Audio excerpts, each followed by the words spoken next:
Hello, and welcome to this week's episode of Masterpiece Movie Theater, where we'll be tackling the 1987 absolute masterpiece, The Monster Squad.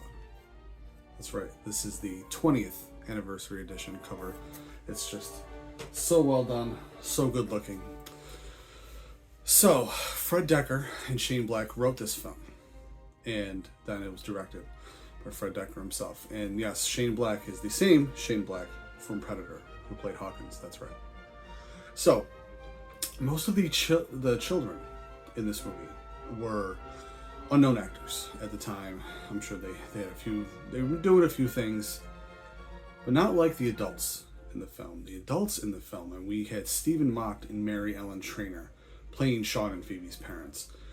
We had Duncan Regar as Dracula, Tom Noonan as Frankenstein's monster, and then John Grise as the desperate man who becomes the werewolf. And yes, Wolfman's got knives. Now,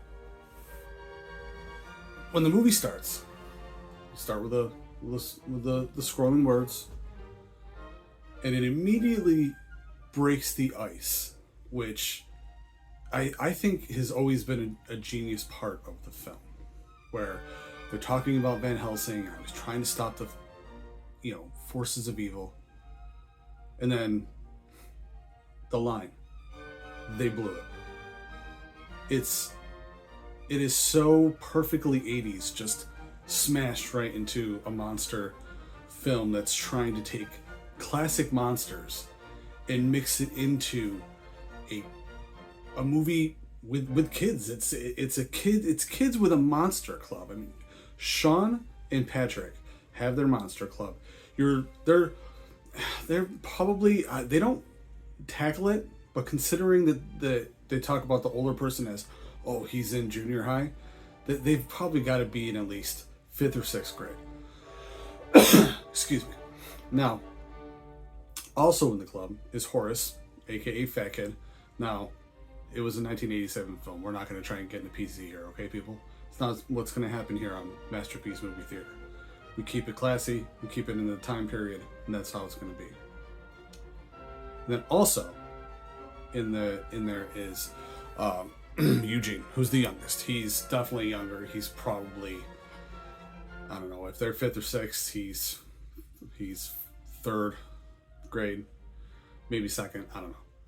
They're not quite clear on it.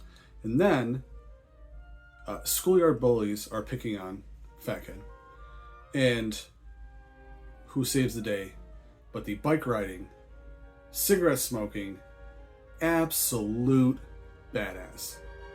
Okay, Rudy just comes right in, and if you're a huge fan of the film like I am, it's the way they captured the tire comes in and the kid stops beating him up. He lights the match on his shoe, lights a cigarette. It's a really cool scene. One of the better entrances in probably any movie, and it's so simple. Kid comes in on a bike, smoking a cigarette. It looks great. They give him the monster test. He passes, he's in. In the meantime, you're starting to see the uprising of a lot of the different monsters. And also, Sean gets his hands on Van Helsing's diary. His mom happens to buy it for him at a garage sale. I know.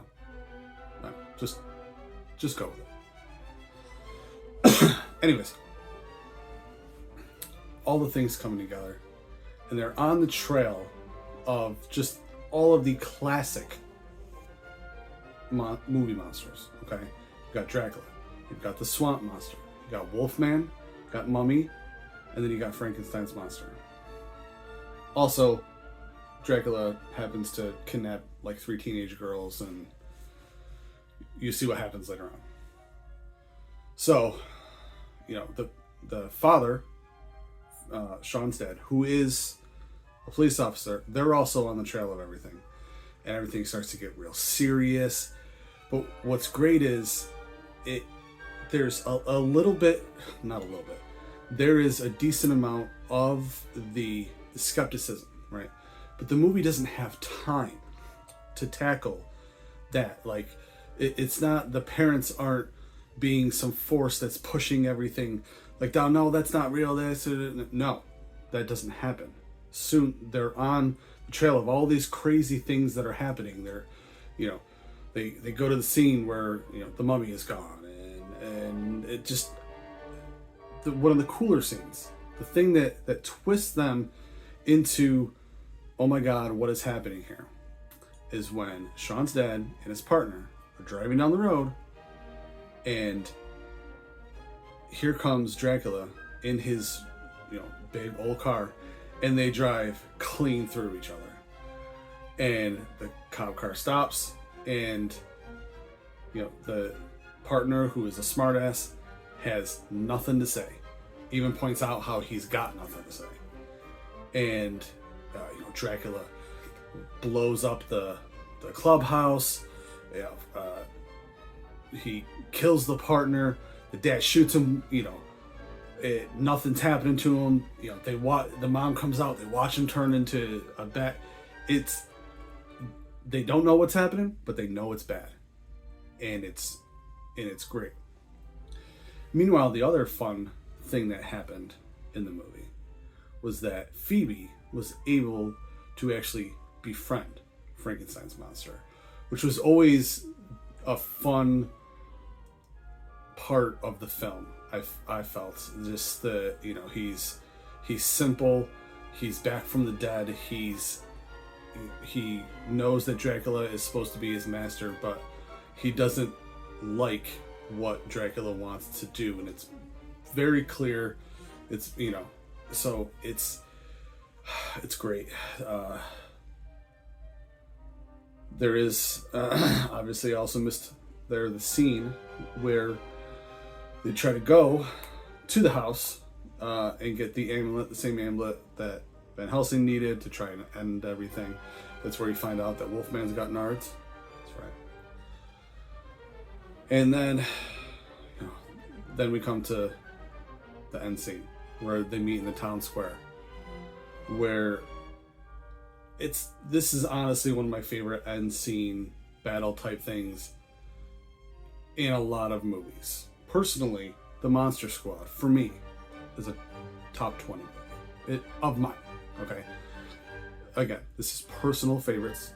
We're not trying to get into, you know, but no, this is personal favorite, Monster Squad. And in the end, we see the Monster Squad themselves taking everybody down. Now, this is where you really see Rudy, who, the teenager, just really go all in. He's handling the newly made vampires. He takes out the Wolfman. The fat kid takes out the swamp monster with a shotgun. Prior to even to getting to the town square, Rudy has Sean grab slack from the mummy, because the mummy's trying to climb up onto the Jeep and get them, and he ties it off, fires a bow and arrow, catches it, and it unravels the mummy. That's also just such a cool scene. But then we see the end where Dracula he's there. Nobody can take this guy out. He's too powerful. Frankenstein's monster comes in to save the day. In which one of the other characters, the scary German guy, Nazi survivor, is a Holocaust survivor. I'm sorry. Helps them activate the amulet correctly, and the giant portal to Limbo opens up and starts sucking everything in. And this is where, if you're really sucked into the movie, it gets heartbreaking. Little bit of 80s cheese, because, you know, when Dracula's going in, Van Helsing somehow comes out of it and grabs it and pulls him back in. Little, that of everything, that's the furthest stretch in the movie, in my opinion. But it also unfortunately takes Frankenstein's monster, which breaks Phoebe's heart. And she's 5, and it's sad, and she throws him the stuffed animal. It gets you right here. It does. But this movie is just, in my opinion, perfect 80s, just like fantasy action fun.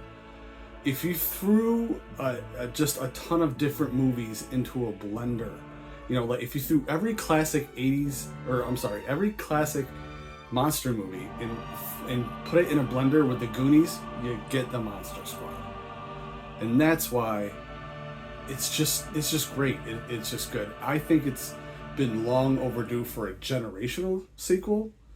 That can be, you know, discussion for another time. So join us next time.